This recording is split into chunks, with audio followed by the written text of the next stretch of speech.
الحمد لله وكفى وسلام على عباده الذين اصطفى أما بعد فأعوذ بالله من الشيطان الرجيم بسم الله الرحمن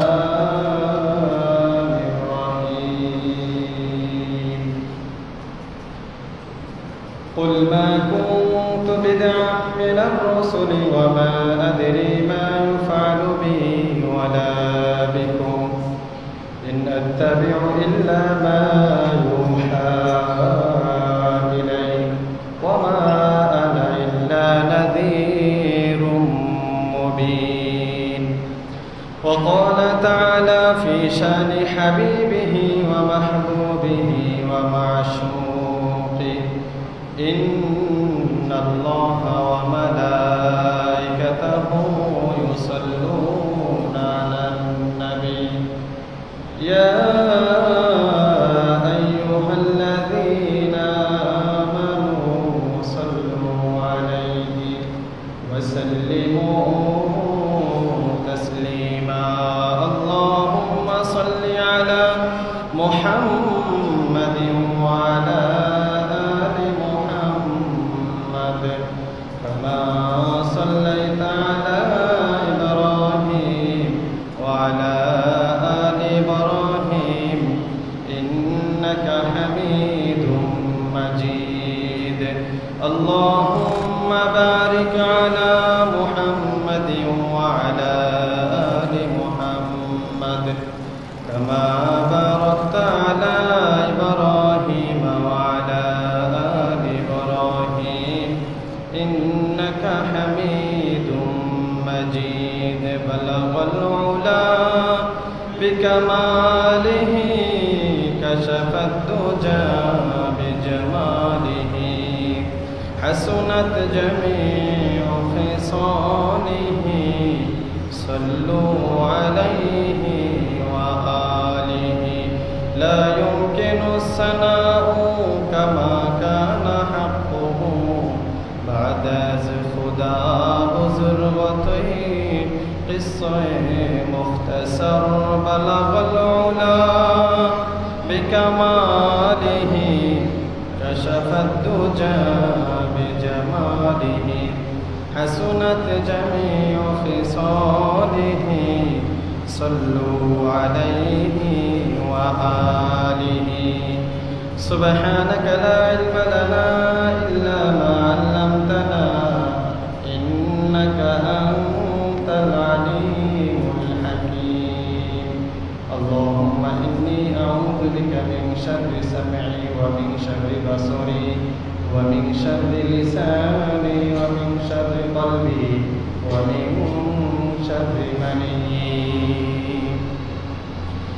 محترم হাজিরিন শ্রদ্ধেয় মুরব্বিয়ানে কিরাম মুসল্লিয়ানে ইজাম দ্বীন প্রিয় ইসলাম প্রিয় কোরআন প্রিয় নবী প্রিয় ভাইয়েরা মহান রব্বুল আলামিনের দরবারে লক্ষ কোটি শুকরিয়া যিনি অত্যন্ত আদর করে মায়া করে যাচাই করে বাছাই করে দুনিয়ার সমস্ত ঝামেলা থেকে মুক্ত করে আজকে জুমার দিন সপ্তাহের সর্বশ্রেষ্ঠ দিন আমাদেরকে মসজিদে আগে আগে আসার তৌফিক দান করেছেন সেজন্য শুকরিয়া তান সকলেই পড়ি আলহামদুলিল্লাহ লক্ষ কোটি দুরূদ ও সালাম বিশ্ব মানবতার মুক্তির দূত আকায়ে নামদারে তাজদারে মদিনা সরকারে দু আলম সরওয়ারে দু আলম সরওয়ারে কায়নাত রহমাতুল লিল আলামিন কুদওয়াতুল লিল মুমিনিন ইমামুল মুরসালিন খাতামুন নবিয়্যিন হযরত মুহাম্মদ মুস্তাফা সাল্লাল্লাহু আলাইহি ওয়াসাল্লামের উপর মোহতারাম হাজিরিন আজকে পবিত্র মাহে রবিউল আউয়ালের তৃতীয় জুমআ এই মাস থেকে আরো দুটি জুমআ বিদায় নিয়েছে আমরা সেই দুই জুমার মধ্যে আমাদের প্রিয় নবী সাল্লাল্লাহু আলাইহি ওয়াসাল্লামের জীবনী আলোচনা করেছি গত জুমায় আমরা নবীজি সাল্লাল্লাহু আলাইহি ওয়াসাল্লামের 20 থেকে 44 বছর প্রায় এর মাঝামাঝি সময়টা নিয়ে আলোচনা করেছি। আজকে আমরা নবীজি সাল্লাল্লাহু আলাইহি সাল্লামের ৪৪তম বছর থেকে আলোচনা করব ইনশাআল্লাহ। গত জুমাতে আমরা যে আলোচনা শেষ করেছিলাম সেটা ছিল আল্লাহর হাবিব সাল্লাল্লাহু আলাইহি ওয়াসাল্লাম যখন প্রকাশ্যে দাওয়াত দিতে লাগলেন তখন কাফেরেরা বিরোধিতা শুরু করে দিল। আবু তালেবের কাছে একবার আসলো, আবু তালেব তাদেরকে বুঝিয়ে পাঠিয়ে দিলেন। আবার আবু তালেবের কাছে আসলো দ্বিতীয়বার, আবু তালেব তাদেরকে বুঝিয়ে নবীজি সাল্লাল্লাহু আলাইহি ওয়াসাল্লামের কাছে গেলেন এবং নবীজিকে বলছিলেন যে ভাতিজা, আরবের লোকেরা, মক্কার কুরাইশের লোকেরা তারা আমাকে এরকম বলতেছে, তুমি একটু আগ থেকে যেভাবে কাজ করতে হয় আর একটু গোপনে কাজ করো, বা আমার উপরে যেন কোনো চাপ প্রয়োগ না হয় এ বিষয়টা একটু খেয়াল রাখবে। নবীজি সাল্লাল্লাহু আলাইহি ওয়াসাল্লাম তখন জবাব দিয়েছিলেন, চাচা, যদি আরবের লোকেরা আমার ডান হাতে সূর্য আর বাম হাতে চন্দ্র এনে রেখে দেয়, তারপরেও আমি এই দ্বীনের দাওয়াতের কার্যক্রম বন্ধ করব না। সুবহানাল্লাহ। এ পর্যন্ত আমরা আলোচনা করেছিলাম। এরপরে নবীজি সাল্লাল্লাহু আলাইহি ওয়াসাল্লামকে কোনোভাবে যেহেতু আর বাধা দেওয়া যাচ্ছে না, আবু তালেবও নবীজিকে বাধা দিচ্ছেন না, তখন কাফেরেরা তাদের চতুর লোক, সবচেয়ে চালাক একজন লোক, নাম ছিল উতবা ইবনে রবি, এই উতবাকে নবীজি সাল্লাল্লাহু আলাইহি ওয়াসাল্লামের কাছে পাঠালো কিছু প্রস্তাব দিয়ে। 3টা প্রস্তাব পেশ করা হলো। এই 3টা প্রস্তাব যদি না মানেন তাহলে চতুর্থ আরো একটা প্রস্তাব পেশ করা হবে, এরকম সিদ্ধান্ত নিল। উতবা ইবনে রবিয়াকে পাঠিয়ে দেওয়া হবে।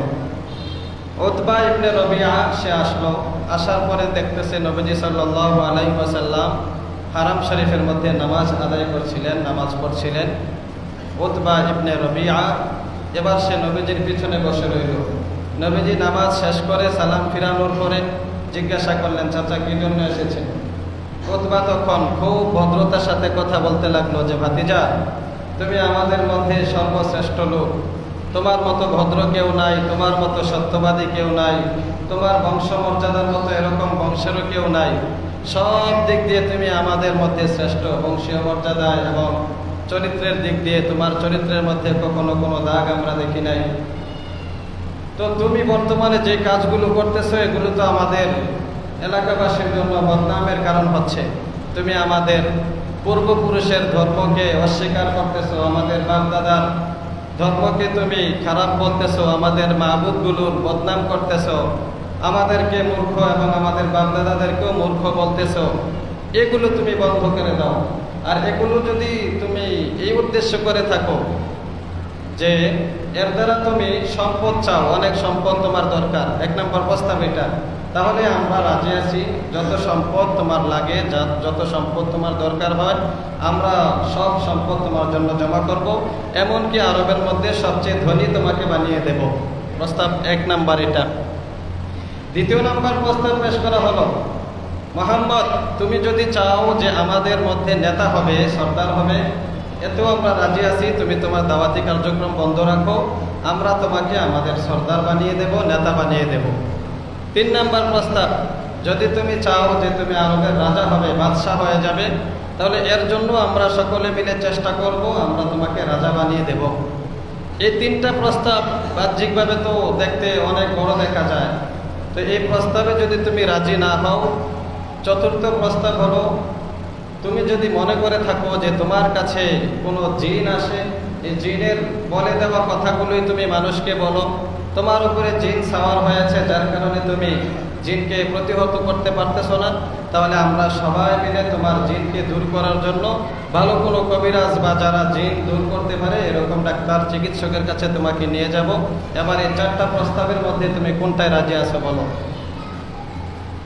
এই কথাগুলো যখন বলা শেষ হলো তখন নবীজি সাল্লাল্লাহু আলাইহি ওয়াসাল্লাম বললেন, চাচা আপনার কথা শেষ? বলে যে হ্যাঁ, আমার কথা শেষ।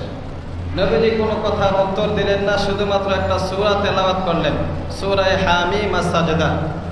এই সূরা নবীজি তেলাওয়াত করতে লাগলেন, আউযু বিল্লাহি মিনাশ শাইতানির রাজীম, বিসমিল্লাহির রহমানির রহিম, হামিম তানজিলুম বিসমিল্লাহির রহমানির রহিম কিতাবুন ফুসসিলাত আয়াতুহু কুরআনান আরাবিয়্যা। এভাবে সূরা হামিম তেলাওয়াত করতে করতে একটা সেজদার আয়াত আসলো। সেজদার আয়াত আসার পরে আল্লাহর নবী সাল্লাল্লাহু আলাইহি ওয়াসাল্লাম সেজদায় লুটিয়ে পড়লেন। আর উতবা এত মনোযোগ দিয়ে তেলাওয়াত শুনতেছিল যে অন্য জগৎ থেকে সে হারিয়ে নবীজির তেলাওয়াতের মধ্যে ডুবে গিয়েছিল। সুবহানাল্লাহ। এটা নবীজির বড় বৈশিষ্ট্য ছিল, কুরআনুল কারীমের তেলাওয়াত করলে যে কেউ আকৃষ্ট হয়ে যেত। উতবা হঠাৎ করে ধ্যান ফিরে আসলো, বলল যে হায় হায় আমি তো এতক্ষণ কোথায় ছিলাম।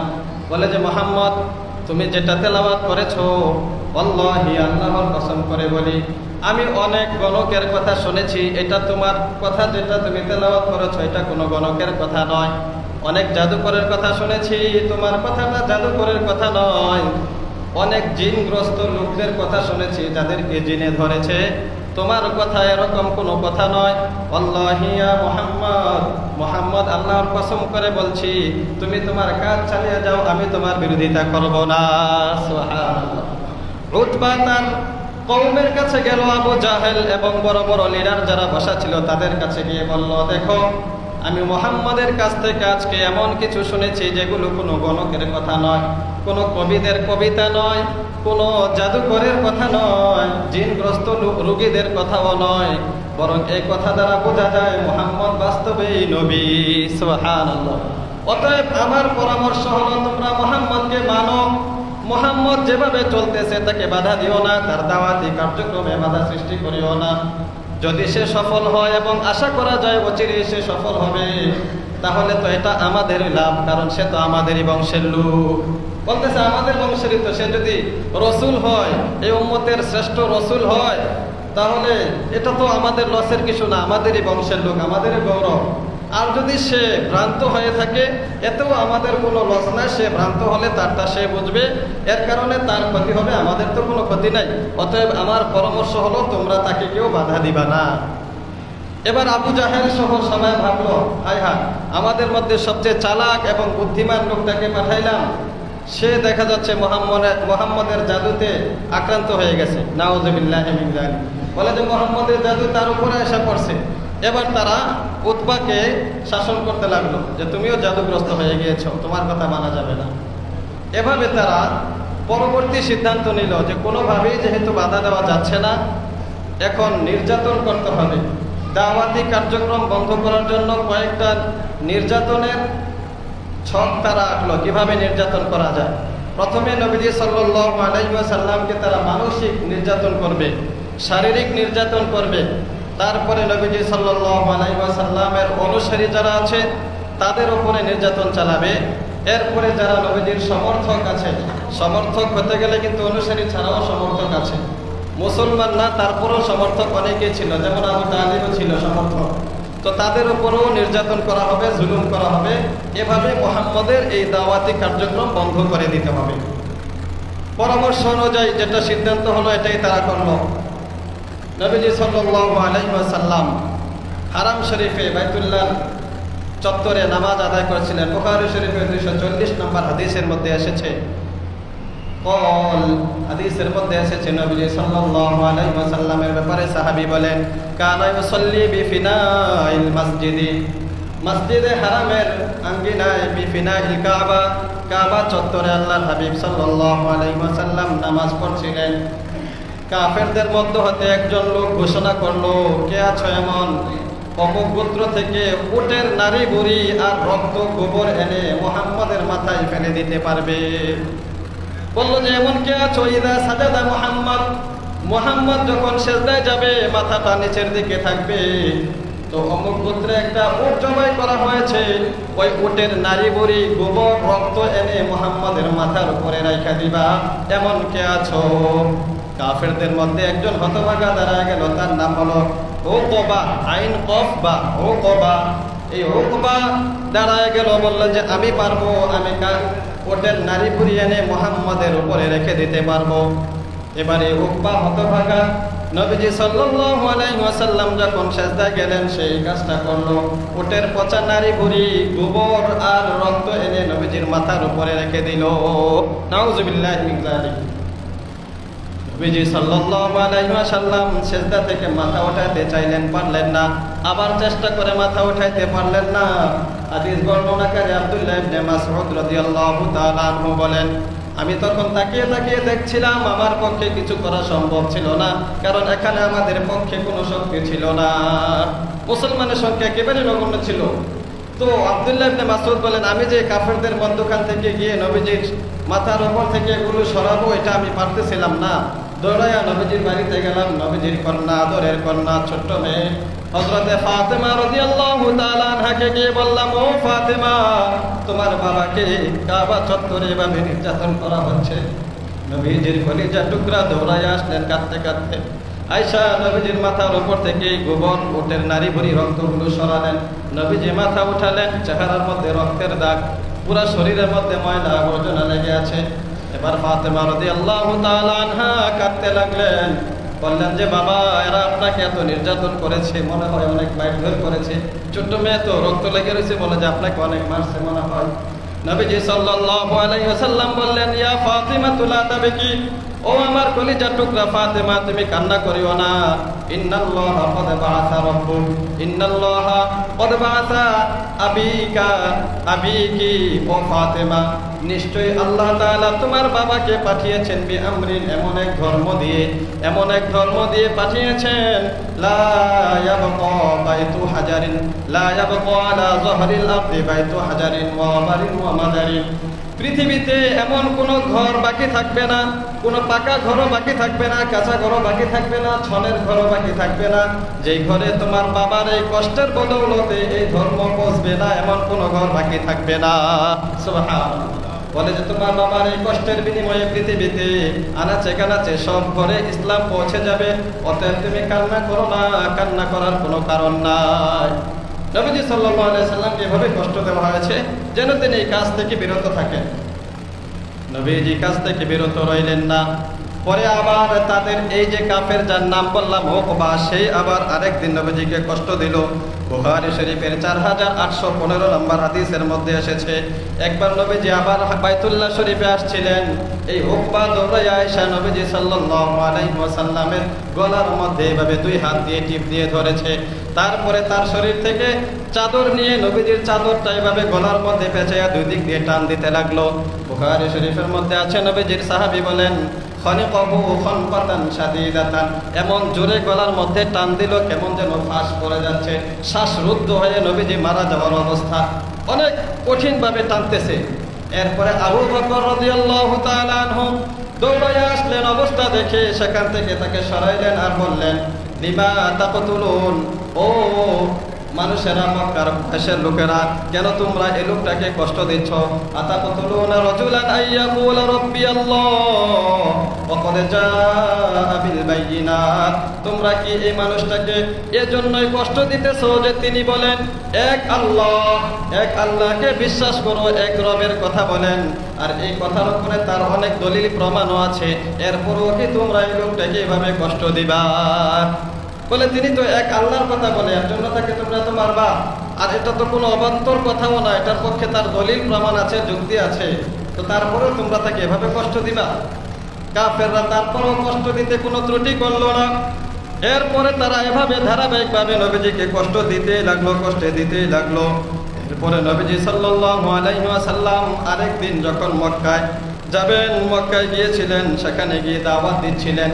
নবীজি বললেন, ইয়া আইয়ুহান নাস, মানুষ মজমার মধ্যে গেলেন, এক জায়গায় অনেক মানুষ জমা ছিল। নবীজি সেখানে বলতে লাগলেন, ইয়া আইয়ুহান নাস কুলু লা ইলাহা ইল্লাল্লাহু তুফলিহু, ও মানুষেরা সবাই বলো লা ইলাহা ইল্লাল্লাহ, এক আল্লাহ ছাড়া আর কোনো মাবুদ নাই, এই কথার স্বীকারোক্তি সবাই দাও, তাহলে তোমরা সবাই সফল কাম হয়ে যাবে। এই দাওয়াত নবীজি সাল্লাল্লাহু আলাইহি ওয়াসাল্লাম সবার মাঝে পৌঁছাতে লাগলেন। যখন এই দাওয়াত দিচ্ছিলেন তখন এই লোকদের মাঝে একজন ছিল নবীজির চাচা আবু লাহাব, যার কথা আমরা গত জমাতে শুনেছি। আবু লাহাব যে নবীজিকে কষ্ট দিয়েছিল, সর্বপ্রথম নবীজির বিরোধিতা করেছিল, এই আবু লাহাবেরই একজন ছেলে ছিল ওতাইবা। এই ওতাইবা নবীজিকে সেখানেও অনেক কষ্ট দিয়েছে। হাদিসের মধ্যে আছে, নবীজি যখন এই দাওয়াত দিলেন, ফামিনহুম মান তাফালা ওয়া মিনহুম মান সাব্বা ওয়া মিনহুম মান হাতা আলাইহি তুরাবা। এই দাওয়াতের ময়দানে যখন নবীজি দাওয়াত দিচ্ছিলেন, তাদের মধ্য থেকে কেউ কেউ নবীজির দিকে থুতু নিক্ষেপ করছিল, কেউ পাথর দিয়ে মারছিল, কেউ নবীজিকে গালাগালি করছিল। এরপরও আল্লাহ নবী সাল্লাল্লাহু আলাইহি ওয়াসাল্লাম দাওয়াত ছাড়েন নাই। নবীজির কথা একটাই, এক আল্লাহকে বিশ্বাস করো। তোমাদের এত মাবুদ মূর্তি, এগুলো মাবুদ নয়, এগুলো আল্লাহ নয়, এগুলাকে বিশ্বাস করো না, বরং আল্লাহ তাআলাকে এক বলে বিশ্বাস করো। এরপরে ওই যে উতাইবা, যার কথা বললাম, আবু লাহাবের ছেলে, সে আয়েশা নবীজি সাল্লাল্লাহু আলাইহি সাল্লামের মুখ বরাবর থুতু মারলো, কিন্তু আল্লাহ তাআলা নবীজির মুখ, পবিত্র মুখকে হেফাজত করেছেন। ওই পাপিষ্ট নাফরমানের থুতু আর নবীজির মুখে লাগে নাই। নবীজি সাল্লাল্লাহু আলাইহি ওয়াসাল্লাম তার জন্য বদদুয়া করলেন। নবীজি সাল্লাল্লাহু আলাইহি ওয়াসাল্লাম বললেন, আল্লাহুম্মা সাল্লিত আলাইহি কালবাম মিন কিলাবিক। আয় আল্লাহ, তোমার কুকুর জাতীয় যে প্রাণীগুলি আছে, হিংস্র প্রাণীগুলো, এই প্রাণীগুলো থেকে একটা প্রাণীকে তুমি উতাইবার পিছনে লাগাইয়া দাও, মানে তাকে এইভাবে তুমি ধ্বংস করো। নবীজির দোয়া ফাস্তুজিবা লাহু, নবীজির দোয়া কবুল করা হলো। কিছুদিন পরে এই উতাইবা শাম দেশে সফরে গিয়েছিল, ব্যবসায়িক সফরে। সেখানে যাওয়ার পরে তার দলবল যারা ছিল সবাইকে নিয়ে একটা জায়গায় আশ্রয় নিল। আশ্রয় নেওয়ার পরে রাতের বেলা যখন সবাই ঘুমাইতে যাবে, ঘুমের আগে দিয়ে দেখতেছে যে একটা সিংহ চতুর্দিক দিয়ে ঘুরতেছে। উতাইবার মনে তো বাড়ি দিয়ে দিচ্ছে, হায়রে আমার জন্য তো মুহাম্মদ বদদুয়া করেছে, মনে হয় এই সিংহটা আমাকে আঘাত করতে পারে। এবার সবাইকে বলল, ও আমার সাথীরা শোনো, আমার তো আশঙ্কা হচ্ছে এই সিংহটা, আমার সন্দেহ হচ্ছে এটা মনে হয় আমাকে আক্রমণ করতে পারে। বলে যে কারণ কি? বলে আমি মুহাম্মদকে থুতু মেরেছিলাম আর মুহাম্মদ আমার জন্য বদদুয়া করেছিলেন। আমার মনে হয় মক্কায় মুহাম্মদ থেকে আমার জন্য সেখান থেকে একটা সিংহ পাঠিয়ে দিয়েছে, এই সিংহটা মনে হয় আমাকে আঘাত করবে, আমাকে খেয়ে ফেলবে। লোকেরা সান্ত্বনা দিল যে তুমি থাকো, সমস্যা নাই, আমরা আছি তো, অনেক মানুষ আছি, চতুর্দিক দিয়ে আমরা শুইব, মাঝখানে তুমি শুইবা। রাতের বেলা সবাই চতুর্দিক দিয়ে শুইল, মাঝখানে আবু লাহাবের ছেলে উতাইবাকে রাখা হলো। সবাই যখন ঘুমিয়ে গেল, আল্লাহ তাআলার হুকুমে সেই সিংহটা সবাইকে টপকায়া উতাইবার কাছে গেল। সেখানে গিয়ে হাদিসের মধ্যে আছে ফাআখাযা বিরাসিহি ওয়া জাযাবাহু, উতাইবার মাথার মধ্যে কামড় দিয়ে মাথাটাকে গর্দান থেকে আলাদা করে দিয়েছে। সুবহানাল্লাহ। এভাবে আল্লাহ তাআলা কিছু কিছু শাস্তি নগদ দিয়েছেন, আবার কিছু কিছু কষ্ট নবীজি ভোগ করতে হয়েছে। এটা দ্বীনের মুজাহাদার জন্য, কষ্টের জন্য বোঝানোর উদ্দেশ্য যে এই দ্বীন, এই ধর্ম এত সহজে আসে নাই, বরং এই ধর্মের জন্য আল্লাহর হাবিব সাল্লাল্লাহু আলাইহি ওয়াসাল্লাম কতটা কষ্ট করেছিলেন, বোঝানোর উদ্দেশ্য। অন্যথায় সব জায়গায় তো আল্লাহ তাআলা পারতেন যে কেউ যেন নবীজিকে কষ্ট দিতে না পারে, কিন্তু আল্লাহ তাআলা মাঝে মধ্যে কষ্ট দিয়ে উম্মতের কাছে দ্বীনের, ধর্মের গুরুত্ব বাড়িয়ে দিয়েছেন। কিন্তু আমরা এটার গুরুত্ব দিচ্ছি না। আমাদের কাছে মনে হচ্ছে স্বাভাবিক, মুসলমান, আমার দাদা ছিল মুসলমান, দাদার বাপেও মুসলমান ছিল, সেই হিসেবে মুসলমান হয়ে গেছি। অথচ এই ধর্মের জন্য কতটা কষ্ট করতে হয়েছে। এভাবে নির্যাতন একের পর এক করতে লাগলো। তারপরে আবু জাহেল একদিন মক্কায় সবাই বসে আছে, সবার কাছে এসে বলতেছে কাবা শরীফের কাছে, দেখো মুহাম্মদ যেভাবে আমাদের মূর্তিগুলোর বদনাম করতেছে, আমাদের পূর্বপুরুষের বদনাম করতেছে, আমাদের ধর্মের বদনাম করতেছে, এর প্রতিশোধ কিন্তু আমি নিব, এর প্রতিশোধ নেব। যত বড় একটা পাথর আছে আমি নিতে পারবো, এরকম একটা পাথর আমার কাছে এনে দাও। তারা আবু জাহেলের কাছে পাথর এনে দিল। আবু জাহেল বিশাল বড় এক পাথর হাতে নিয়ে এবার নবীজি সাল্লাল্লাহু আলাইহি ওয়াসাল্লামের উপরে মারার জন্য যাইতে লাগলো। যখন আবু জাহেল সামনে গেল, নবীজির কাছাকাছি গেল, পাথরটা মারবে, এই অবস্থায় পিছন থেকে তার সাথী সঙ্গীরা, চালাচামুন্ডারা দেখলো যে আবু জাহেলের হাত এভাবে কাঁপতেছে। সবাই বলতেছে, কিরে আমাদের নেতা আবু জাহেল তো সাহসী মানুষ, তার হাত কাঁপতেছে কেন? এরপরে দেখা যাচ্ছে আবু জাহেল আস্তে আস্তে পিছনে সরে আসছে। আসার পরে জিজ্ঞাসা করলো, ব্যাপারটা কি? সেখানে তুমি মুহাম্মদ সাল্লাল্লাহু আলাইহি সাল্লামকে আঘাত করার কথা, তুমি কেন আঘাত করলে না? বলে যে আমি যখন পাথর আঘাত করতেছিলাম তখন আমি এরকম একটা আকৃতির উট দেখলাম, যে উট আজ পর্যন্ত কখনো দেখি নাই। বিশাল বড় মুখ, বিশাল বড় দাঁত, অনেক বড় একটা আকৃতির উট, মনে হয় যে হা করে আছে। আমি সামনে যাচ্ছি আর আমাকে মনে হয় যে গিলে ফেলবি। সুবহানাল্লাহ। এভাবে আল্লাহ তাআলা সেখান থেকেও হেফাজত করেছেন। নবীজি সাল্লাল্লাহু আলাইহি ওয়াসাল্লামের দাওয়াতি কাজে বাধা দেওয়ার জন্য শুধু কাফের পুরুষরা না, বরং কাফের মহিলারাও এভাবে অগ্রসর ছিল। আবু লাহাবের স্ত্রী উম্মে জামিল, সে যখন জানতে পারলো যে কোরআনে তার নিন্দা জ্ঞাপন করা হয়েছে সূরা লাহাবের মধ্যে, আবু লাহাবের যেমন নিন্দা করা হয়েছে, এখানে আবু লাহাবের স্ত্রীর কথা আছে, ওমরাতুহু আছে না, ওমরাতুহু হাম্মালাতাল হাতাব, এখানে আবু লাহাবের স্ত্রীর কথা বলা হয়েছে। এবার আবু লাহাবের স্ত্রী আসছে, নবীজি সাল্লাল্লাহু আলাইহি সাল্লাম এবং আবু বকর রাদিয়াল্লাহু তাআলা দুজনে দাঁড়িয়ে গল্প করতেছিলেন। আবু লাহাবের স্ত্রী হাতের মধ্যে পাথর নিয়ে আসছে যে সে মুহাম্মদ সাল্লাল্লাহু আলাইহি সাল্লামকে নিক্ষেপ করবে। নাউযুবিল্লাহি মিন যালিক। কারণ মুহাম্মদ আমার নামে বদনাম করছে, মুহাম্মদের কাছে নাকি আমার বিরুদ্ধে ওহী নাজিল হয়েছে, অতএব আমি মুহাম্মদকে পাথর নিক্ষেপ করব। আসার পরে আল্লাহ তাআলা হযরতে রাসূল পাক সাল্লাল্লাহু আলাইহি ওয়াসাল্লামকে আবু লাহাবের স্ত্রীর দৃষ্টির আড়ালের বাইরে নিয়ে গেলেন। আবু লাহাবের স্ত্রী আর দেখতে পেল না। আয়েশা আবু বকরকে দেখতেছে, বলে যে আবু বকর আইনা সাহিবুকা, তোমার সাথী কো, তোমার সাথী তো একজন দাঁড়ায় ছিল, মুহাম্মদ সে কোথায়? আবু বকর রাদিয়াল্লাহু তাআলা বুঝতে লাগলেন, অর্থাৎ অদৃশ্য হয়ে গেল নবীজি সাল্লাল্লাহু আলাইহি সাল্লামের ব্যাপারটা, এটা আর আবু লাহাবের স্ত্রী দেখতে পারলো না। তখন আবু লাহাবের স্ত্রী এখান থেকে চলে গেল। যাওয়ার সময় সে 3 লাইনের একটা কবিতা পড়লো, মানে নবীজিকে গালিগালাজ করে, সেও কবি ছিল। সে একটা কবিতা পড়লো, মুদাম্মামান আসাইনা ওয়া আমরাহু আবাইনা ওয়া দীনাহু কলাইনা। আবু লাহাবের স্ত্রী কয়, মুহাম্মদকে আমি মারতে পারি নাই, দুঃখ নাই, কিন্তু তার ব্যাপারে কিছু বদনাম করে যায়। মহিলারা যেটা করে সাধারণত, অন্য দিক দিয়ে না পারলে গালিগালাজ 1 নম্বর থাকে, অনেক ক্ষেত্রে, সবাই না। তো এই আবু লাহাবের স্ত্রী আবার নবীজিকে গালিগালাজ করতে লাগলো, মুদাম্মামান আসাইনা ওয়া আমরাহু আবাইনা ওয়া দীনাহু কলাইনা। বলে যে মুহাম্মদ তার নাম কে দিয়েছে, মুহাম্মদ এটা আমি মানি না। মুহাম্মদ মানে হলো প্রশংসিত, এই সে প্রশংসিত না, বরং সে হলো মুদাম্মাম। মুদাম্মাম মানে হলো নিন্দিত, ঘৃণিত। সে ঘৃণিত একটা লোক, সবচেয়ে ঘৃণিত লোক। তার আসই না, তার অবাধ্য আমি হলাম, তার কোনো কথা আমি মানবো না। ওয়া আমরাহু আবাইনা, সে যত বিষয়ে আদেশ করবে সব আমি অস্বীকার করবো, কোনোটাই মানবো না। তার কথা কেউ মানবে না, আমিও মানবো না। ওয়াদিনাহু কলাইনা, সে যে ধর্ম নিয়ে এসেছে এই দিনটাকে আমরা সবাই ঘৃণার চোখে দেখবো, এটা ঘৃণার পাত্র, এটা কোনো আসল ধর্ম নয়। নাউযুবিল্লাহি মিন যালিক। এভাবে আবু লাহাবের স্ত্রী সেখান থেকে গালিগালাজ করে চলে গেল। এরপরে হিজরতের নবুয়তের যে আমরা আলোচনা করতেছি, এটা ছিল 44, মানে নবীজির 44তম বছর।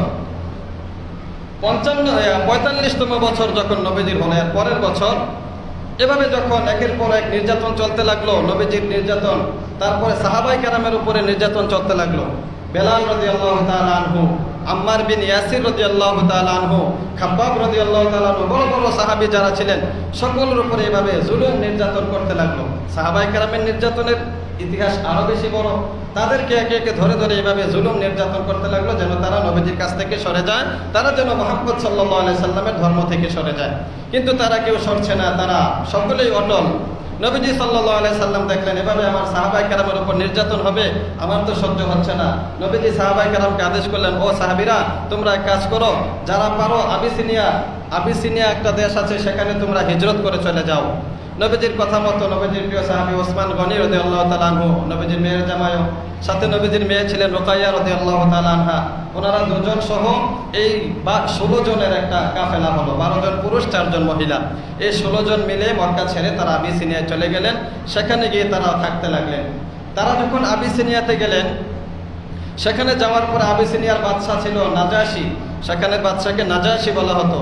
বাদশা নাজাশী এবার তাদের অবস্থাটা এতটা খেয়াল করেন নাই, কিন্তু এই তাদের পিছনেই আবার মক্কার কাফেরেরা 2 জন কাফেরকে পাঠাই দিল, আমর ইবনে আস আর একজন হলো উতবা ইবনে রবিআ। আমর ইবনে আস এবং সাথে আরেকজন কাফের ছিল, পরবর্তীতে তারা দুজনেই মুসলমান হয়েছেন। এই দুজনকে পাঠাই দিছে তারা যেন নাজাশী বাদশার কাছে গিয়ে বলে যে মক্কা থেকে যে 12 জন লোক আপনার কাছে এসেছে, এরা বিদ্রোহী, এলাকার মধ্যে এরা ফাসাদ সৃষ্টি করে আসছে, এদেরকে আপনার এলাকায় জায়গা দিবেন না, এদেরকে আপনার এলাকা থেকে বের করে দিবেন। এই কথাটা যেন তারা গিয়ে বলে। যেই কথা সেই কাজ। তারা দুজনে সেখানে গিয়ে বাদশা নাজাশীকে বলল, বাদশা, মক্কা থেকে যে 12 জন লোক এসেছে এরা তো ভালো মানুষ না, হ্যাঁ, এরা তাদের বাপদাদার ধর্ম থেকে ত্যাগ করে এসেছে, এরা মুরতাদ হয়ে গেছে, এরা বেদিন হয়ে গিয়েছে। নাজাশী বললেন, তাই নাকি? বলে যে হ্যাঁ, শুধু তাই না, বরং তারা আপনার দেশে আসছে ঠিক, কিন্তু আপনার ধর্ম গ্রহণ করে না। নাজাশী ছিলেন খ্রিস্ট ধর্মের লোক, খ্রিস্টান ছিলেন। বলে যে আপনার দেশে আসছে ভালো কথা, আপনার ধর্ম গ্রহণ করলে তো ঠিক আছিল, কিন্তু আপনার ধর্ম এরা মানে না, আপনারও বিরোধী, অতএব এদেরকে পাকড়াও করেন, এদেরকে ধৈর্য দেশ থেকে তাড়াই দেন। নাজাশী বললেন, ঠিক আছে, আমি তো এক কথার উপরে ফয়সালা করতে পারি না, তাহলে তুমি এদেরকে ডাকো। ডাকা হলো এদেরকে। ওনারা 16 জন যেখানে ছিলেন, বাদশা নাজাশীর দরবারে আসলেন। আসার পরে নবীজির প্রিয় সাহাবী এবং চাচাতো ভাই আলী রাদিয়াল্লাহু তাআলা আনহুর একজন ভাই ছিলেন জাফর রাদিয়াল্লাহু তাআলা আনহু, উনিও এই কাফেলাতে ছিলেন। জাফর রাদিয়াল্লাহু তাআলা আনহু এখানে আসলেন, সবাই আসলো, সবাই মিলে জাফর রাদিয়াল্লাহু তাআলা আনহুকে দায়িত্ব দিল যে আপনি আমাদের পক্ষ থেকে কথা বলবেন। জাফর রাদিয়াল্লাহু তাআলা আনহু মুতাকাল্লিম হলেন, সামনে আয়েশা যা ওনাকে জিজ্ঞাসা করা হলো, বাদশা নাজাশী বললেন যে ঠিক আছে, তোমরা যে আসছো তোমাদের উদ্দেশ্য কি, আর তোমরা কেন এখানে আসছো, কি তোমাদের কি মাকসাদ, তোমাদের কার কথা শুনো, আরবে কে তোমাদেরকে কি পরামর্শ দেয়, বিস্তারিত বলো। জাফর রাদিয়াল্লাহু তাআলা আনহু সামনে গিয়ে বলতে লাগলেন, হে বাদশা নাজাশী শোনো, আমরা আরবের কুরাইশ বংশের লোক, আমরা মক্কা থেকে এসেছি। আমরা আসার কারণ হলো আমরা ইতিপূর্বে পথভ্রষ্টতার মধ্যে ছিলাম, কুন্না ফি আহলিল জাহিলিয়া, মূর্খতার মধ্যে ডুবেছিলাম। আমরা নাকুলুল মাইতাতা, মৃত জন্তু খাইতাম। আমরা নাকতাউল আহরাম, নাকতাউল রহিমা, আত্মীয়তার সম্পর্ক ছিন্ন করতাম। আমাদের সবলেরা দুর্বলদের উপরে জুলুম করত। আমরা এভাবে অশ্লীল কাজে নিয়োজিত থাকতাম। আমাদের মধ্যে কোনো বাজ বিচার ছিল না, যে যেভাবে পারে জিনায় লিপ্ত, এরকম হারাম কাজে লিপ্ত ছিল। আল্লাহ তাআলা আমাদের প্রতি দয়া করে একজন রসুল পাঠিয়েছেন। এই রসুল অন্য কোনো এলাকার নয়, বরং তিনি আমাদেরই গোত্রের। আমরা তার সম্পর্কে আগ থেকে জানি, তিনি সত্যবাদী, তিনি কখনো মিথ্যা কথা বলেন নাই, তার চরিত্রে কখনো আমরা দাগ দেখি নাই। স্বচ্ছ একজন ব্যক্তি আমাদের বংশের, মুহাম্মদ সাল্লাল্লাহু আলাইহি ওয়াসাল্লাম, তাকে আল্লাহ তাআলা রসুল করে পাঠিয়েছেন। তিনি এসে আমাদেরকে নসিহত করলেন যে তোমরা এক আল্লাহর ইবাদত করো, মূর্তির ইবাদত ছেড়ে দাও, তোমরা পরস্পরের শত্রুতা বিদ্বেষ রাখিও না, আত্মীয়তার সম্পর্ক ছিন্ন করিও না, মৃত জন্তু ভক্ষণ করিও না, তোমরা অশ্লীল কাজে যেও না, মিথ্যা কথা বলিও না, সদা সর্বদা সত্য কথা বলবে। হে বাদশা নাজাশী, এই কথা যখন তিনি আমাদেরকে জানিয়েছেন, আমরা তার প্রতি সকলে বিশ্বাস করেছি, আমরা তাকে রসুল হিসাবে মেনে নিয়েছি, আমরা এক আল্লাহকে মেনে নিয়েছি। এটাই আমাদের অপরাধ, এই কারণেই তারা আমাদের প্রতি লেগে আছে। বাদশা নাজাশী যখন এই কথাগুলি শুনলেন, বললেন যে আচ্ছা, তোমাদের এই নবী যে যার কথা বলতেছো, সে কি তোমাদেরকে কিছু তেলাওয়াত করে শোনায়? বলে যে হ্যাঁ, সে আমাদের কাছে তেলাওয়াত করে, সেটা কোরআনুল কারীম তেলাওয়াত করে। এবার বাদশা নাজাশী বললেন, আচ্ছা সে কি তেলাওয়াত করে, আমাকে একটু শোনাও তো। তখন জাফর রাদিয়াল্লাহু তাআলা আনহু এই কোরআনুল কারীমের 16 নম্বর পারা সূরা মারিয়াম তেলাওয়াত করলেন। আর সূরা মারিয়ামটা হলো ঈসা আলাইহিস সালামের মায়ের নাম মারিয়াম। তো উনি তো ঈসাই ধর্মের লোক, ঈসা আলাইহিস সালামকে ভালোবাসতেন, ওনার মাকেও ভালোবাসতেন।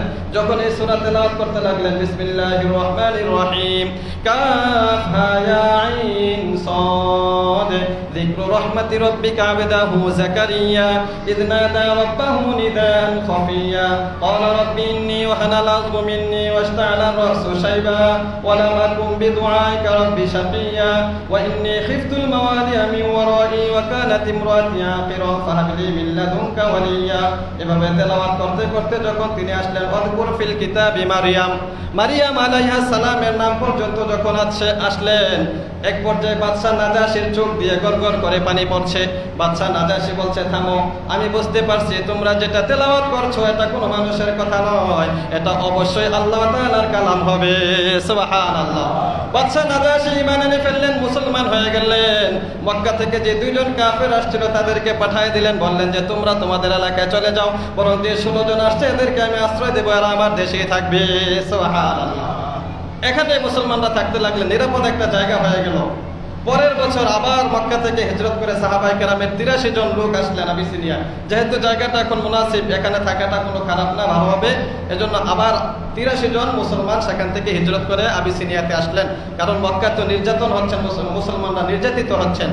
এখানে আসার পরে নবীজি সাল্লাল্লাহু আলাইহি ওয়াসাল্লাম মক্কার মধ্যে একদিন ঘটনা ঘটলো যে একবার আল্লাহর হাবিব সাল্লাল্লাহু আলাইহি ওয়াসাল্লাম কাবা শরীফের কাছে গেলেন।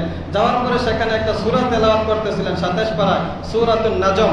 এই সূরাটা নবীজি তেলাওয়াত করতেছিলেন, ওয়ান নাজমি ইযা হাওয়া মা দাল্লা সাহিবুকুম ওয়া মা গাওয়া ওয়া মা ইয়ানতিকু আনিল হাওয়া ইন হুয়া ইল্লা ওয়াহয়ুন ইউহা আল্লামাহু শাদীদুল কুওয়া। সূরা নাজম তেলাওয়াত করতে করতে সূরা নাজমের শেষ আয়াতটা হলো সিজদার আয়াত। এই আয়াতটা যখন আসলো, আল্লাহর নবী সাল্লাল্লাহু আলাইহি ওয়াসাল্লাম সিজদায় লুটিয়ে পড়লেন। আর কাফেররা আগ থেকে অভ্যস্ত ছিল, নবীজির তেলাওয়াত শুনলে তারা সব ভুলে যাইতো। সবাই মনোযোগ দিয়ে নবীজির তেলাওয়াত শুনতে লাগলো। তেলাওয়াত শেষে যখন নবীজি সিজদায় গেলেন, সাথে সাথে সব কাফেররা সিজদায় চলে গেল। সুবহানাল্লাহ। একজন বাকি ছিল উমাইয়া, সে বলল হায় হায় এটা কি হইলো, এটা তো হওয়ার কথা ছিল না, মোহাম্মদ এখানে তেলাওয়াত করতেছে, সবাই সেজদা করছে কোন দুঃখে, না তো সবাই সেজদা করার কথা না, মোহাম্মদ সেজদা করেছে কিন্তু সবাই সেজদা করলো কেন? তারা বুঝতে পারলো যে এই কোরআনের মধ্যে রহস্য আছে, এই কোরআনের তেলাওয়াত শুনলে ঠিক থাকা যায় না। অতএব তারা এবার পরামর্শ করলো যে এখন থেকে এই কোরআন তেলাওয়াত কেউ শুনতে পারবে না, মোহাম্মদের কোরআন তেলাওয়াত যে শুনবে তাকেই শাস্তি দেওয়া হবে। নাউযুবিল্লাহি মিন যালিক। পরামর্শ অনুযায়ী বাস এটাই সিদ্ধান্ত হলো, কেউ তেলাওয়াত শুনতে পারবে না। তো এটা সবাইকে নিষেধ করে দেওয়া হলো, কিন্তু রাতের বেলা আবার এরা সবাইকে তেলাওয়াত শুনতে যায়। আবু জাহেলও গিয়েছে, আবু সুফিয়ানও গিয়েছে, আরো ছিল উকবা, সেও গিয়েছে। তিনজনে যখন তেলাওয়াত শুনে রাতের বেলা অন্ধকারের মধ্যে আসতেছিল, শেষ রাত্রে আসা পড়বে যখন নবীজি তেলাওয়াত শেষ, আবার তিনজনের একসাথে রাস্তার মধ্যে দেখা হয়েছে। জিজ্ঞাসা করলো তুমি কি কারণে গেছিলে? বলে যে আমি তো এই কারণে গেছিলাম, তুমিও এই কারণে। বাস তিনজনের কথা এক হয়ে গেল। তারপরে ওনারা আবার তওবা করলেন যে না ঠিক আছে, আমরা আজ থেকে আর কেউ যাবো না। পরের দিন আবার একই ঘটনা, আবার তিনজন তেলাওয়াত শুনতে গেছে। ওনারা তো লিডার, সাধারণ যারা আছে সবাইকে আসতে নিষেধ করেছে, কিন্তু ওনারা যায় যায় তেলাওয়াত শুনতেছে। এরপরে তারা মানুষকে বললো যে এখন থেকে আর কেউ তেলাওয়াত শুনতে যাইতে পারবে না, এটা গুরুত্বপূর্ণ সিদ্ধান্ত, এই সিদ্ধান্ত কেউ অমান্য করতে পারবে না। এই আল্লাহ তাআলা এই কথাটা 24 নম্বর পারার 18 নম্বর পৃষ্ঠার মধ্যে বলে দিয়েছেন, ওয়াকালাল্লাযীনা কাফারু লা তাসমাউ লিহাযাল কুরআন ওয়ালগাউ ফীহি লাআল্লাকুম তাগলিবুন। আল্লাহ বলেন কাফেররা পরামর্শ করে বলল লা তাসমাউ লিহাযাল কুরআন, এই কোরআনকে তোমরা কেউ শুনবা না, এখন থেকে কেউ কোরআন শুনতে পারবা না। ওয়ালগাউ ফীহি, আর যখন নবীজি কোরআন তেলাওয়াত করবে তখন তোমরা সেখানে হট্টগোল সৃষ্টি করে দিবা, চিল্লাপাল্লা সৃষ্টি করে দিবা, কেউ যেন তেলাওয়াত শুনতে না পারে। লাআল্লাকুম তাগলিবুন, তাহলে তোমরা বিজয়ী হয়ে যাবে। আল্লাহ তাআলা এই আয়াতটা নাযিল করে এদের অবস্থাটা বুঝাইলেন যে তারা এটা সিদ্ধান্ত নিয়েছিল কেউ তেলাওয়াত শুনবা না, সেখানে হট্টগোল করবা, তাহলে তোমরা সফল হয়ে যাইবা। এভাবে তারা সেখানে কার্যক্রম চালালো, কিন্তু সফল হলো না। পরবর্তীতে একের পর এভাবে তারা কোরআন তেলাওয়াত শুনতেই লাগলো। নবীজি সাল্লাল্লাহু আলাইহি ওয়াসাল্লাম এভাবে নবুয়তের যখন 6ষ্ঠ বছর, অর্থাৎ নবীজি সাল্লাল্লাহু আলাইহি ওয়াসাল্লামের 46 বছর আসলো, 46 বছরে সেখানে যখন সাহাবায়ে কেরাম হিজরত করে গিয়েছিলেন, হিজরত করে যাওয়ার পরে সেখান থেকে আবার সাহাবায়ে কেরাম কিছু মক্কাতে আসলেন। আসার পরে এই কাফেররা আবার তাদের উপরে নির্যাতন করলেন, কারণ তারা আসার কারণ ছিল একটা গুজব ছড়াইছিল যে মক্কায় ওই যে বললাম সেজদা করলো সবাই, তো এই সেজদা করার কারণে মক্কার মধ্যে একটা গুজব ছড়াই গেল যে এখন থেকে মক্কায় কোনো কাফের নাই, যারা আছে সবাই মুসলমান হয়ে গিয়েছে। এই কথাটা আবিসিনিয়ার মধ্যে চলে গেছে। এই গুজবটা চলে যাওয়ার পর আবিসিনিয়ার মুসলমানরা মনে করেছে তাইলে তো এখন মক্কা নিরাপদ আছে, আমরা যাইতে পারি। এই উদ্দেশ্যে ওনারা আবিসিনিয়া থেকে আবার মক্কায় আসলেন। আসার পরে দেখা গেল যে না, মক্কার তারা কাফের হয় নাই, আগের মধ্যে রয়ে গিয়েছে। সেখানে আয়সা তারা আবার জুলুম নির্যাতনের শিকার হলেন। এরপরে নবুয়তের 7ম বছর, অর্থাৎ নবীজি সাল্লাল্লাহু আলাইহি সাল্লামের যখন 47তম বছর, তখন তারা সিদ্ধান্ত নিল যে কোনোভাবেই যেহেতু বাধা দেওয়া যাচ্ছে না, আমরা একটা পরামর্শ করি যে এখন থেকে নবীজির বংশের যারা আছে, আবু তালেবের বংশের যারা আছে, এদের সাথে আমরা বয়কট করব, তাদেরকে আমরা চলাফেরা তাদের সাথে করব না, বিবাহ শাদী, লেনদেন, বেচাকেনা, ব্যবসা বাণিজ্য সব কিছু বন্ধ করে দেওয়া হবে, তাদের সাথে আর কারো কোনো সম্পর্ক থাকতে পারবে না। যেই কথা সেই কাজ। একটা পাহাড়ের উপত্যকায় সকলকে বন্দী করা হলো, যেটাকে বলা হয় শিয়াবে আবি তালেব। আবু তালেব সহ আরো যারা নবীজি সাল্লাল্লাহু আলাইহি সাল্লামের বংশের ছিলেন, নবীজির প্রতি ঈমান এনেছেন অথবা সমর্থন করেন, ঈমান আনেন নাই, সকলকে সেখানে বন্দী করা হয়েছে, শুধুমাত্র আবু লাহাব ছাড়া। আবু লাহাব ছাড়া নবীজির আপন চাচা, ফুফি, তারপরে যারা ছিল চাচাতো ভাই সহ সকলকে এই জেলখানার মধ্যে বন্দী করা হলো শিয়াবে আবি তালেব, পাহাড়ের একটা উপত্যকায়। 3 বছর সেখানে বন্দী করে রাখা হয়েছে। 3টা বছর কোথাও বের হতে দেওয়া হয় নাই। সেখানে তাদের খাবার দাবার যা ছিল এগুলোই শেষ হয়ে যাওয়ার পরে সাহাবায়ে কেরাম বলেন আমরা গাছের পাতা খাইতে লাগলাম, ওটের কোনো শুকনা চামড়া যদি পাইতাম সেটা খাইতাম, পাহাড়ের আশেপাশে গাছগাছালি ছিল, এগুলো আমরা খাইতে লাগলাম। 3 বছর পর্যন্ত আমাদের কাছে খাবার পৌঁছানোর কোনো ব্যবস্থা এরা রাখে নাই। নবীজির স্ত্রী আমাদের আম্মাজান খাদিজাতুল কুবরা রাদিয়াল্লাহু তাআলা আনহা, তিনিও তো সেখানে ছিলেন। ওনার একজন ভাতিজা ছিল হাকিম ইবনে হিজাম, উনি এভাবে ওনার ফুফির জন্য কিছু খাবার পাঠাবেন, লুকায় লুকাইয়া যাইতেছিলেন, ওনাকে আটকে দেওয়া হলো, সেখানে যাইতে দেওয়া হলো না, খাবারটা আর নিতে দেওয়া হলো না, ভিতরে যেন কোনো খাবার না পৌঁছে। 3টা বছর পরে এভাবে যখন জুলুম নির্যাতনের শিকার হলেন, সাহাবায়ে কেরাম সহ আরো যারা ছিলেন, নবীজি সাল্লাল্লাহু আলাইহি সাল্লামকে ওহীর মারফতে আল্লাহ তাআলা জানাই দিলেন যে হাবিব, আপনাকে তারা যেভাবে বন্দী করে রাখার জন্য চুক্তিবদ্ধ হয়েছিল, চুক্তিনামাটা বাইতুল্লাহ শরীফে লাগায় রাখছিল, ওই বাইতুল্লাহ শরীফের ভিতরে আমি ওই পোকা পাঠিয়েছি, ওই পোকা তাদের চুক্তিনামাটাকে খেয়ে ফেলেছে, এখন আর কোনো কষ্ট হবে না, এই বিষয়টা আপনি তাদেরকে জানায় দেন। সুবহানাল্লাহ। নবীজি আবু তালেবকে বলেন চাচা এই ঘটনা আল্লাহ তাআলা আমাকে এটা জানিয়েছেন, তাদের যে চুক্তিনামা ছিল এটা তো শেষ, চুক্তিনামা শেষ হয়ে গেলে চুক্তিও শেষ হয়ে যাবে। তো আবু তালেব যখন তাদের দেখা পেলেন, ওইখানে যারা আশেপাশে ছিল বললেন যে এই ঘটনা ঘটছে মক্কাতে, কাবা শরীফের ভিতরে যাইয়া দেখো ঠিক আছে কিনা। যাইয়া দেখলেন যে হুবহু আল্লাহ হাবিব সাল্লাল্লাহু আলাইহি সাল্লাম যেমনটা বলেছেন, চুক্তিনামার মধ্যে যেই না আল্লাহ তাআলার নাম ছিল, আল্লাহর নাম ব্যতীত আরো যত কথা ছিল, এদের চুক্তি ছিল যে এদেরকে কষ্ট দেওয়া হবে, তাদের সাথে লেনদেন বন্ধ, চলাফেরা বন্ধ, বিবাহ শাদী বন্ধ, এই সবগুলো কথা ওই বুকে এসে খেয়ে ফেলেছে। সুবহানাল্লাহ।